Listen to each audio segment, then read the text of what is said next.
250 करोड़ खर्च किया, पहली गोली चली नहीं कि छत उससे पहले गिर गई। देश के टैक्स पेयर्स का पैसा कैसा बहाया गया, इस पर एक चिंता करने की आवश्यकता है। लेकिन जहां जहां आपको अवसर मिले, आपको एक बदलाव लाना चाहिए मित्रों। और मुझे लगता है कई बार जब हम डरते हैं कि ना जाने क्या हो जाएगा, तो किसी शायर ने कुछ अच्छे शब्द कहे, क्योंकि जब भी यहां पर कोई शेर व शायरी की गई तो नौजवानों को उसमें इंटरेस्ट ज्यादा हो, तो एक शेर मैं भी आपकी इजाजत से कहना चाहूंगा। परिंदों को नहीं दी जाती तालीम उड़ने की, परिंदों को नहीं दी जाती तालीम उड़ने की, वो खुद ही तय करते हैं मंजिल आसमानों की। रखते हैं जो हौसला आसमान छूने का, उसको नहीं होती परवाह गिर जाने की।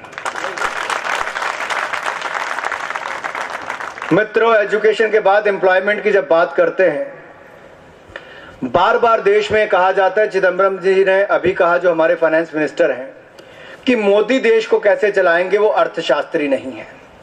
मैं आपसे पूछने आया हूं, क्या धीरूभाई अंबानी अर्थशास्त्री थे? क्या उनके पास कोई MBA की डिग्री थी?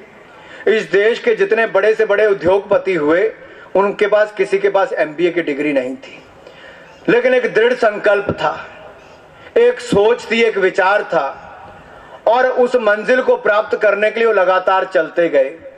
और किसी ने ठीक कहा है, अगर निगाहें हो मंजिल पर और कदम हो राहों पर, तो कोई ऐसी राह नहीं जो आपको मंजिल तक ना ले जाए। मित्रों, मंजिल आपको खुद तय करनी है, रास्ता खुद ब खुद तय हो जाता है। और आज जरूरत है इस देश के नौजवान को तय करने की, इस देश को किस दिशा में आपको लेकर जाना है। और रास्ता सही होगा, मंजिल सही होगी, तो दुनिया की कोई ताकत आपको रोक नहीं सकती।